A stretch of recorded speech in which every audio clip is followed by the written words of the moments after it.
Ayan, yung gutter natin na nakabit natin ngayon, tinatawag na Banawi type na gutter. Yan. Baklas kabit yan. Yan, nakabitan namin yan. At akit natin sa taas ngayon para ma-check up natin yung ginawa natin.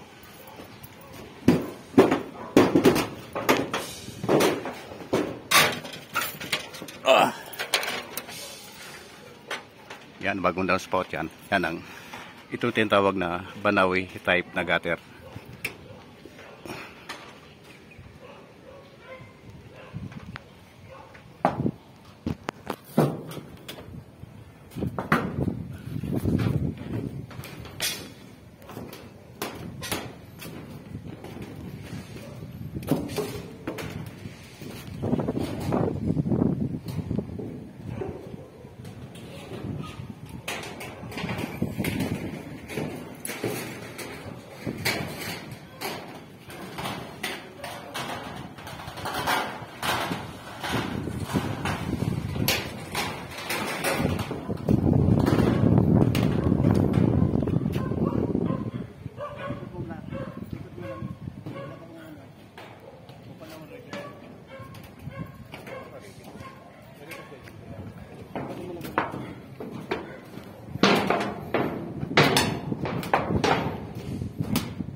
Ito tinatawag namin na brace. Itong brace na to, ito nagpatibay ng gutter natin para paghampasan ng hangin siya,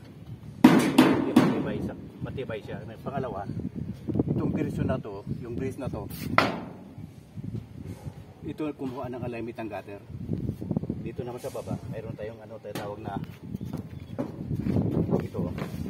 ito tawag na hatak. Ang trabaho ng hatak nito, ito ang nagbibigay ng load at bigat ng gutter, kaya matibay siya. Ito man, pagpatibay ng gutter, pasang hangin yan, matibay siya. Yun, diretsyo na ang gutter natin, may mga brace na yung ulang guwitan na yan.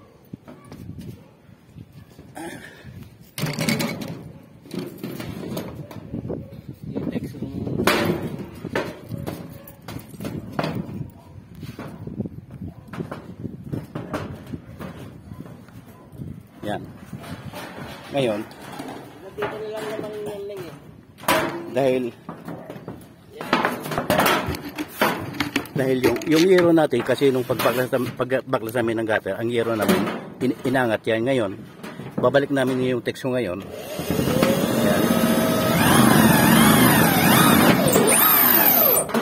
Yan. Yan, nakasilat na yan. Ito tekso nakasilan, tapos itekso ulit natin ito. Pagkatapos ng tekso naman ito, isisir na ulit natin yan para maging silyado ulit siya. Yan. Yung alamit natin ng gutter, yan diretso na.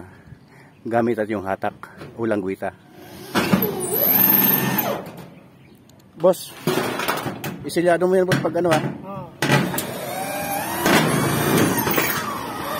Pinipix na namin yung binalik na namin yung text ko doon sa laylay ng yero. Kasi ang sinabi ko, inangat muna namin yan para mabalik namin ng gutter.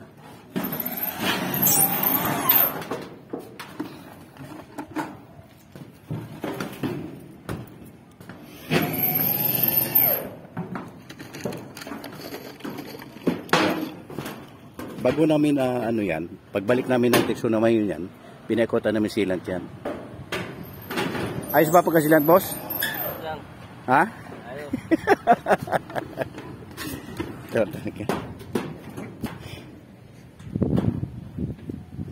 Boss, ayos lang, boss? Yan. Yan, itikso mo yan, boss. Balik natin yan para maging ano na baka. Tapos isilat ikabinji yan.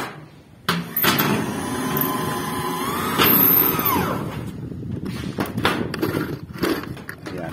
Dito naman sa likod ng ano, ginawa namin na ano, repair ng bubong, gutter.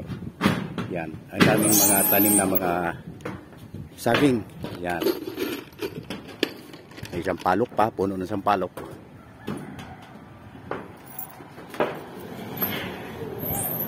Pinipix na lang namin yung ano namin, yung yero na inangat namin. Ayan.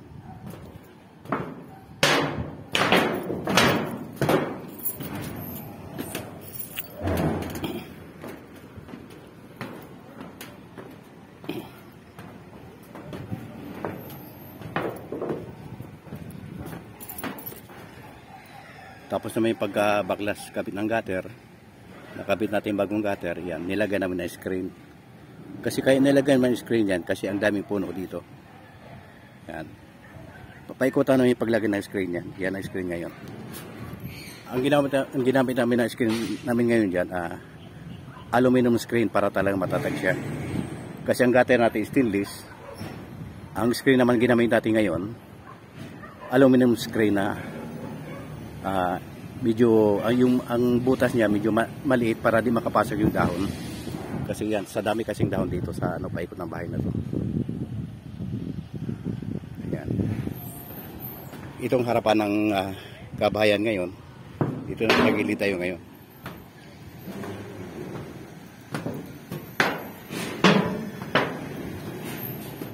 Yan, may screen din, nilagay na screen. Paikot yung screen. Kasi ano, ang dami puno na mahogany yan.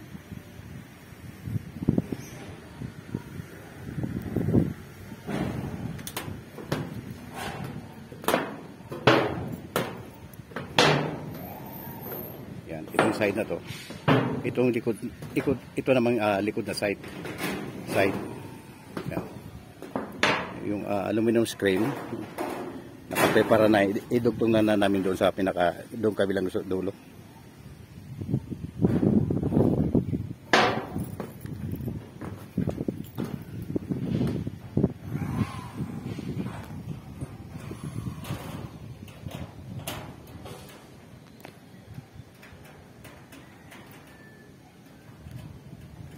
Yan, pipix na natin ngayon yan.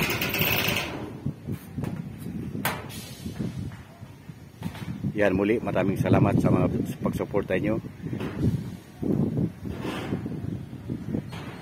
Maraming salamat sa ating lahat. God bless us all. Muli, maraming salamat sa mga suporta nyo.